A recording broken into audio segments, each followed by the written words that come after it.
Olá, eu sou o professor João Henrique e estarei hoje com vocês discutindo o segundo tema da segunda semana sobre a psicologia da educação. Como nós podemos ver, estamos referindo à disciplina Psicologia, Desenvolvimento e da Aprendizagem, que eu estou responsável no curso de licenciatura em Informática do Núcleo de Educação à Distância da Federal de Roraima. E a disciplina chama Psicologia, Desenvolvimento e Aprendizagem, e o tema da aula de hoje é a Psicologia da Educação e do Desenvolvimento, tentando buscar um conceito para essas duas áreas. A Psicologia da Educação e do Desenvolvimento são áreas distintas, dentro do universo campo científico da psicologia, mas que elas estão totalmente conectadas, elas são, podemos dizer, interligadas, mas o foco das duas disciplinas é muito diferente, geralmente, em outras universidades. Neste curso nós vamos trabalhar as duas disciplinas em conjunto. E é possível e é bastante proveitoso, porque a questão do desenvolvimento iria falar normalmente de Vygotsky, de Piaget e outros psicólogos. Só que aqui nessa disciplina nós vamos articular com o propósito da educação. É importante lembrarmos que na primeira aula da primeira semana nós acabamos de discutir a questão da psicologia do senso comum. Eu preciso esclarecer que essa psicologia do senso comum, eu estou me referindo que nós, de forma didática, nós nomeamos a psicologia, certo? Senso comum, de forma didática. Não existe um termo técnico para isso. Para a gente tentar estudar o senso comum dentro da psicologia científica, nós podemos utilizar como representações sociais, figuras imagéticas, a questão do inconsciente, ou seja, nós podemos estudar o senso comum por via de uma metodologia científica, que é a psicologia científica. E a psicologia científica tem vários ramos e campos.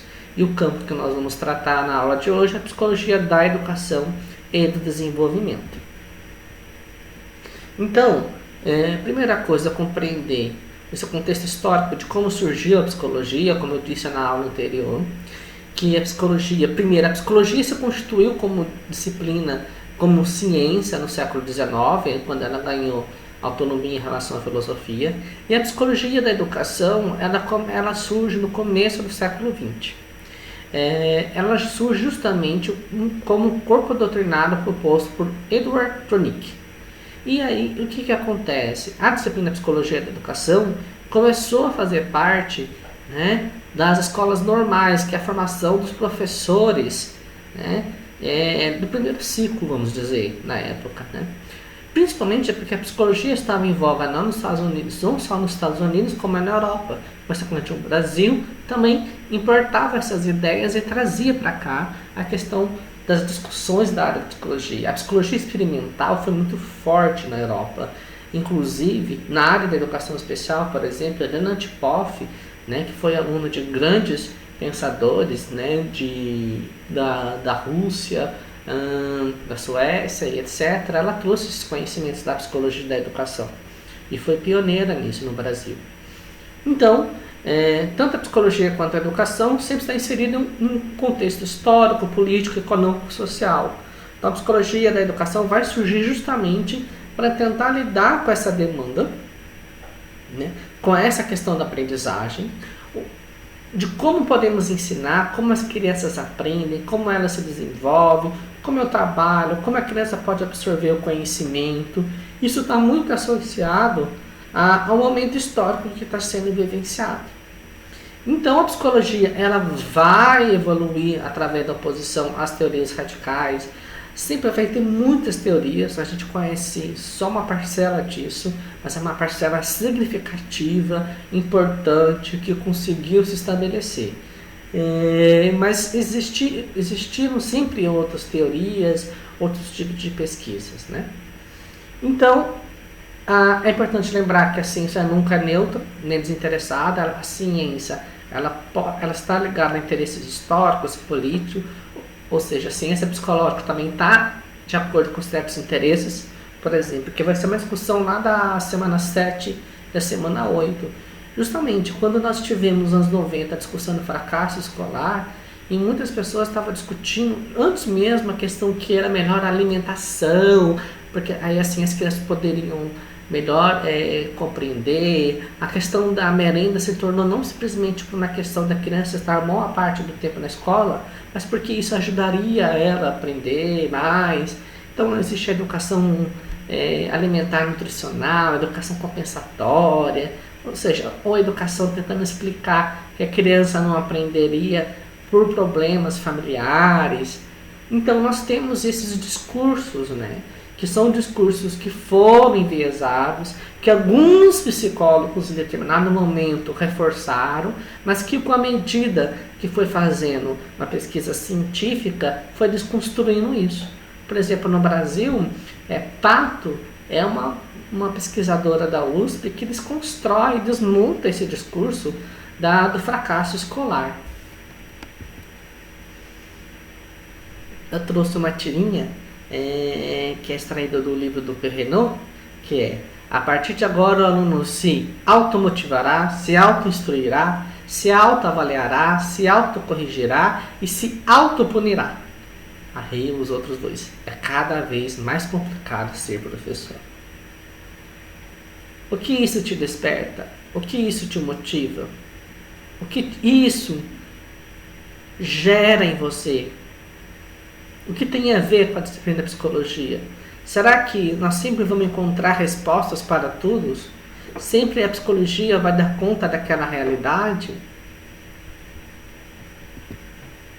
Então, a psicologia da educação é um corpo de pesquisa que, a depender muito do pesquisador, do lugar de fala, está muito mais propenso à área da psicologia ou mais propenso para a educação.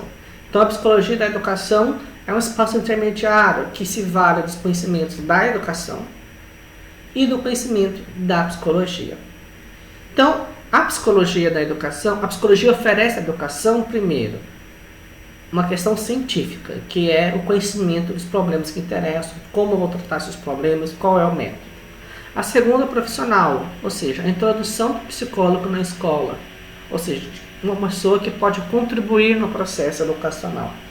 E por isso nós temos uma grande discussão de longa data sobre o papel da entrada do psicólogo na escola. Seria viável ou não? Esta era uma discussão muito travada no ambiente.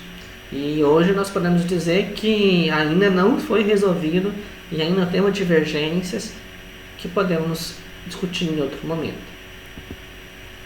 Então, a psicologia da educação é uma ciência aplicada à educação, cujo objetivo é na relação permeável com as demais ciências pedagógicas.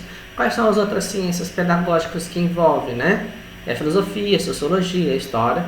Oferecer subsídio para que o ato educativo alcance plenamente o seu objetivo. Ou seja, ela vai focar no ato educativo de como pode acontecer, como ele vai fazer, por quê, o que, né?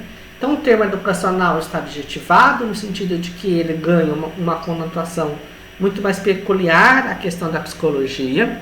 Então, é importante ressaltar que o especialista em psicologia educacional ele está preocupado com o universo que tangencia a educação, ou seja, que perpassa a educação. Ele não é responsável com especificamente só a educação, mas com as áreas que perpassam a educação. E o universo é muito amplo. Por exemplo, nessa disciplina nós vamos focar na questão escolar, né, na escolarização. Mas poderíamos abordar N outras coisas que perpassam a psicologia educacional. A psicologia educacional compreende, pois, a utilização das conclusões obtidas em diversas áreas da ciência da psicologia sobre o assunto da educação, né, que estão sobre a ação educativa. Ela direciona seus estudos sobre aprendizagem, desenvolvimento, adaptação pessoal e social, inteligência, aptidões, são conceitos que ela vai estudar o que é inteligência. Para Piaget é uma coisa, para Vygotsky é outra, entende? relacionamento interpessoal, grupo social e fenômenos que ocorrem no seu interior. Então nós explicamos basicamente o que é essa psicologia da educação, né, de uma forma simples, né, sintética. E agora vamos para a psicologia do desenvolvimento, que nós temos grandes três pensadores, que é Piaget, né, aqui do canto direito da sua tela, no meio Vallon e à esquerda Vygotsky, né? Então a psicologia do desenvolvimento, ela vai estudar o desenvolvimento do ser humano em todos os seus aspectos. Ela vai estudar o ser humano no aspecto físico-motor, o intelectual, o afetivo, emocional e social. Cada pensador vai dar um termo muito diferente para cada desses aspectos, mas basicamente nós temos uma função intelectual, uma cognitiva, afetiva, né, emocional ou social, e o físico-motor.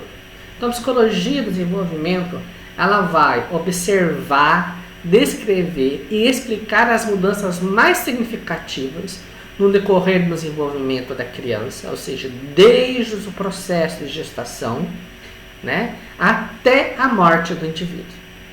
E existem várias teorias dessa psicologia que vão estudar então desde o período inicial da gestação até a morte, discutindo os aspectos físico-motor, intelectual, afetivo, emocional e social em todo momento. E essa questão essa cronologia que muitas pessoas querem, né, definir, isso vai depender muito do autor ou da teoria que você está adotando. Piaget tem um quadro de referência de idades em que ele vai falando que é marcado por estágios, mas ele não estudou o adulto, né? O Piaget focou muito mais na criança e no adolescente. Então, o que é o desenvolvimento humano? O desenvolvimento humano sempre está associado ao seu desenvolvimento mental e orgânico.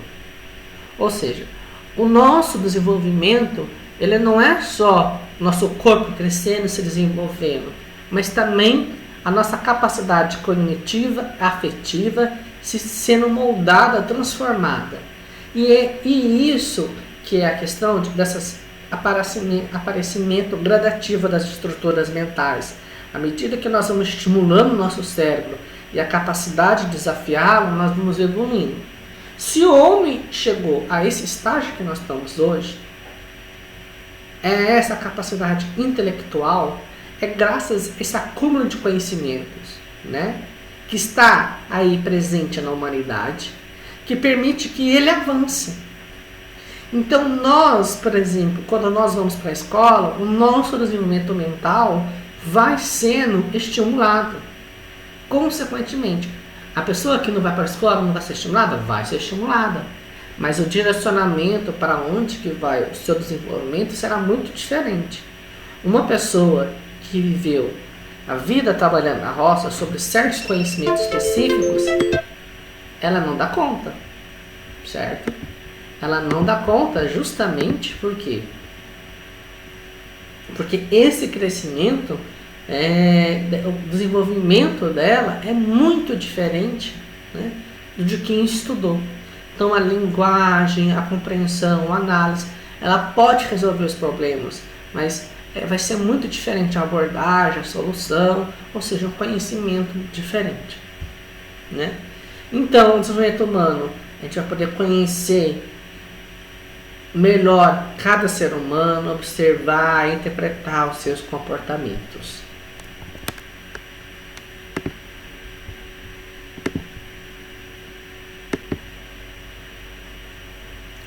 Então, retomando a questão da psicologia e desenvolvimento, tentar exibir um pouco menor para vocês.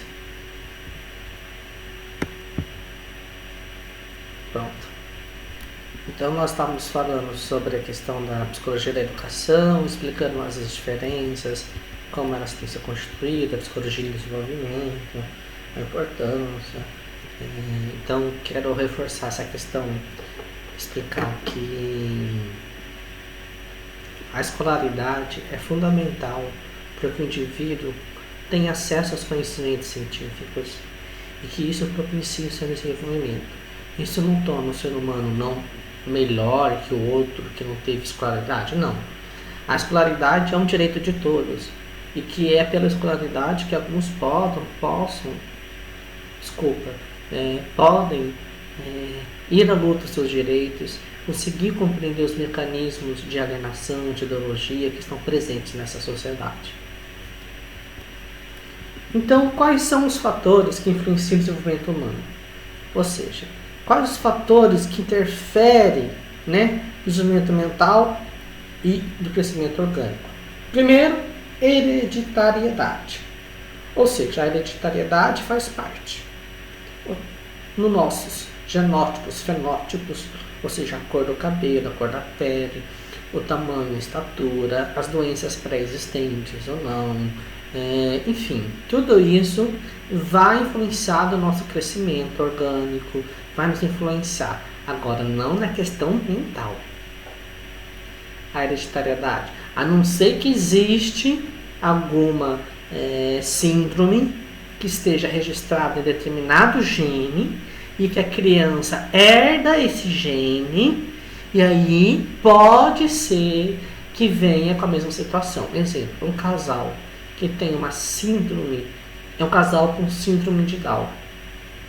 É uma grande probabilidade de que essa própria criança nasce com síndrome de Down. Isso não quer dizer que o desenvolvimento intelectual dela vai ser inferior, igual aos pais. Não, isso a gente não pode dizer. A gente pode dizer que pode ser até melhor, a depender dos estímulos que forem trabalhados. Então, é porque um casal de pessoas com síndrome de Down, cada um vai ter um cromossomo a mais, o cromossomo 21, que vai ter um gene a mais. E na hora do cruzamento da divisão, pode ser que essa combinação leve a uma criança a receber um cromossomo a mais. Isso é uma tendência. Assim como o casal, numa hora, por uma questão genética, acaba acontecendo. Então, a hereditariedade é um fator. Crescimento orgânico, ou seja, de que forma esse metabolismo, o nosso corpo, porque o nosso corpo cresce, ele vai se desenvolver, e esse crescimento ele vai interferir na nossa capacidade intelectiva, afetiva, física, ou seja, vai depender de N fatores. Maturação neurofisiológica, aí vem muito a discussão que a gente estuda sobre a criança, que o desenvolvimento dela é céfalo-caudal, ou seja, da cabeça, até os pés, e próximo distal, que é a abertura dos braços, no sentido, nós crescemos também, não só daqui para baixo, mas para os lados, só que esse crescimento uma hora vai ter que parar, e o nosso corpo responde. E principalmente a maturação neurofisiológica, ou seja, o cérebro da criança, ela vai sendo desenvolvida já na gestação, mas enquanto criança pequena, as sinapses que vão ocorrendo, a morte, o renascimento de novos neurônios vai modificando essa estrutura mental. Então nós temos esses 3 fatores que são importantes: a hereditariedade, o crescimento orgânico, a maturação neurofisiológica, mas jamais podemos esquecer que o meio, o ambiente, influencia muito o desenvolvimento humano, no sentido das influências, estimulações ambientais, altera os padrões de comportamento do indivíduo no ambiente que ele está. Então, o ambiente social é fundamental, porque até mesmo o ambiente você pode ir no médico, fazer um estudo genético e identificar se um filho de vocês, ou de um casal, pode ter alguma deficiência, enfim, pode fazer até uma investigação genética. Então, o próprio meio pode dar condições para essa criança desenvolva, ela se aprimore. E é isso que é o princípio da educação especial, que a estimulação precoce seja trabalhada desde pequeno. Ou seja, a criança vai aprender a fazer os movimentos mais complexos, como o movimento de pinça, se for estimulado. Ou seja, essa criança, esse corpo precisa ser trabalhado. E não é simplesmente uma questão, vamos dizer, só do movimento orgânico, mas também o movimento do falar, do pensar, da linguagem. Por que as crianças hoje são tão ativas, né? Essa expressão é que as crianças de hoje já nascem numa realidade totalmente tecnológica. Então é um fator que vai influenciar no desenvolvimento dela. Então ela já aprende a deslizar a tela do celular, ela já consegue ligar, fazer coisas que nós não possamos ter feito, né? E eu não fiz isso, né? De pegar o celular e mexer, nem tinha celular na época quando eu nasci, eu acho, e se não tijolar. Mas então a criança já nasce nessa realidade e essas influências tecnológicas vão influenciar no seu comportamento, o ritmo de vida, o ambiente, a linguagem, ou seja, o desenvolvimento ele ocorre principalmente através do meio. E por isso que o ambiente escolar é tão fundamental para garantir a essa criança que ela tenha acesso a esses conhecimentos, que ela domine esses conhecimentos e que ela possa viver na sociedade, exercendo seus direitos, né, indo atrás dos seus objetivos. Então, para explicar os aspectos do desenvolvimento humano, então nós temos o aspecto físico-motor, como eu já falei, a questão do crescimento orgânico, a maturação neurofisiológico, né? A capacidade de manipulação de objetos, exercício do próprio corpo, ou seja, a criança vai desenvolver muito à medida que trabalhar esse corpo, certo? Ela vai aprender a andar se for estimulada, né? Se for dado espaço para ela.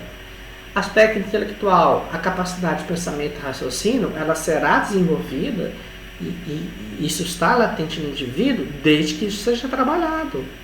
Então, é importante que fale, se expresse, interaja com essa criança.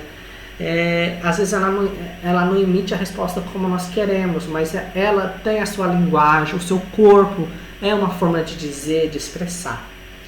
O aspecto afetivo emocional é o modo particular do indivíduo entregar a sua experiência, ao sentir, ou seja, como ele se sente, como ele se percebe, como ele se vê, né? Como ele lida com essas emoções. Isso está presente na criança e isso tem que ser trabalhado com a criança desde pequeno, ela entendendo seus sentimentos, entendendo o seu corpo, entendendo o que está se passando. E o aspecto social é a maneira como o indivíduo reage diante das situações que envolvem outras pessoas, ou seja, como interage com outras pessoas que têm um desenvolvimento humano muito diferenciado. Por isso que a escola é um ambiente muito rico. A escola propicia que cada um de nós, no seu desenvolvimento, né, possamos trocar, partilhar e crescermos juntos coletivamente. Então é importante, como a própria figura demonstra, que uma criança, um bebê, ela sempre vai estar desenvolvendo o seu motor, vai aguçar os seus sentidos vai promover o desenvolvimento da inteligência, isso consequentemente da cognição, enfim, nós somos um ser integrado, um todo, não é só o corpo motor, mas também um todo. A inteligência da criança é desenvolvida através do trabalho do concreto, da manipulação, enfim, isso vai impulsionando o seu desenvolvimento. Nós vamos saber um pouco melhor no decorrer dessa disciplina. Então, nós temos aí, como Moura propõe, 3 concepções de desenvolvimento humano e suas influências na educação. Ela fala do natismo, dos ambientalistas e dos interacionistas. Eu tenho uma ressalva ao texto de Moura que fala sobre o inatismo, porque ela coloca essa concepção de desenvolvimento humano como uma concepção científica, que se a gente ler, não é. Então, essa forma de inatismo, se a gente for para uma questão mesmo filosófica, psicológica, não é aquilo que Moura traz, mas é o pensamento aí que vai dentro da filosofia, que já vai para um outro campo, que não é o caso dessa disciplina. Mas então, temos ambientalistas, que sim, são praticamente conhecidos como os comportamentalistas ou behavioristas, e os interacionistas, chamados Piaget, Vygotsky e Vallon, que são colocados na mesma caixinha, mas a concepção de interação é muito diferente. entre eles. A concepção de interação em Piaget e Vygotsky e Vallon é muito diferente. E quem fala muito de interação é Piaget, né? Já Vygotsky vai usar outra expressão sobre a questão do desenvolvimento, a relação de mediação, né? O aluno já vai trabalhar com uma ou outra terminologia. Então, eles são colocados no mesmo pacote, mas precisamos tomar cuidado que eles têm visões distintas e formas distintas de olhar para essa criança. Mas essas três concepções de desenvolvimento têm em comum o fato de que entende que o sujeito tem uma relação com o objeto. Ou seja, não é simplesmente uma manipulação dos sujeitos sobre o objeto, mas que há uma troca. O objeto oferece e proporciona o desenvolvimento. É basicamente isso.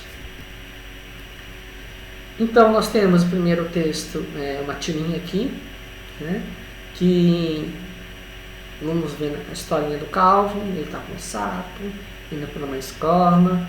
Aí você depara com uma placa que está escrito: punir 2 km, educar 60 km. Ou seja, numa sociedade como a nossa, o que as pessoas tendem muito mais fácil a fazer? Né? Qual a diferença entre punir e educar? No seu comportamento e hoje. Hoje eu não faço isso, minha mãe bateu um monte de mim. Você foi educado ou você foi punido? Será que o seu comportamento do hoje não é nada mais que um reforço de um estímulo averso que te fez sentir dessa forma e te achar que era a melhor maneira? Aí outra desculpa, acho que a outra não era do Calvin, mas eu vou tentar lembrar de quem que era. Esse é do Calvin. Então o Piper fala: Calvin, sua mãe e eu vimos seu boletim e achamos que suas notas podem melhorar. Mas eu não gosto da escola. Mas por quê? Você gosta de ler e de aprender, que eu sei. Você já leu tudo que é livro sobre os dinossauros e aprendeu muito, não é? Ler e aprender não é divertido? É. Então, por que você não gosta da escola? Porque lá a gente não lê sobre dinossauros. Ou seja, a psicologia da educação vai entender essa criança. Por que essa criança não está aprendendo? Quais são as resistências? Qual é a dinâmica familiar que sim, tem uma certa influência, mas não é preponderante? Tem um sociólogo Pierre Bourdieu que vai desconstruir esse argumento de que a aprendizagem que a aprendizagem é um dom, que a aprendizagem já é inata, né? Tem essa discussão. E então a própria história do Calvin já vai demonstrar que uma criança ela necessita de diversos fatores que estimulam o seu aprendizado. Então foram esses textos que foram pedidos para vocês lerem. E tem um outro texto que é Educação em Informática, que nos ajuda a entender a importância da psicologia no contexto informático, no sentido de que até mesmo com toda a tecnologia, com toda a parafernália tecnológica à disposição, nós precisamos saber qual é a concepção pedagógica que nós estamos trabalhando, com qual perspectiva e quais resultados queremos. No sentido de que a psicologia vai ajudar a entender essa criança e entender essa pessoa e tentar possibilitar que esse conhecimento seja assimilado por ela. Eu espero que vocês tenham gostado dessa aula. É um esforço, uma aprendizagem, utilizar dessa tecnologia de gravar. Eu prefiro muito mais a interação em sala de aula, mas comentários, sugestões, coloca aqui. Não se esqueça de se inscrever no canal para poder sempre receber as notificações em primeira mão. E até a próxima!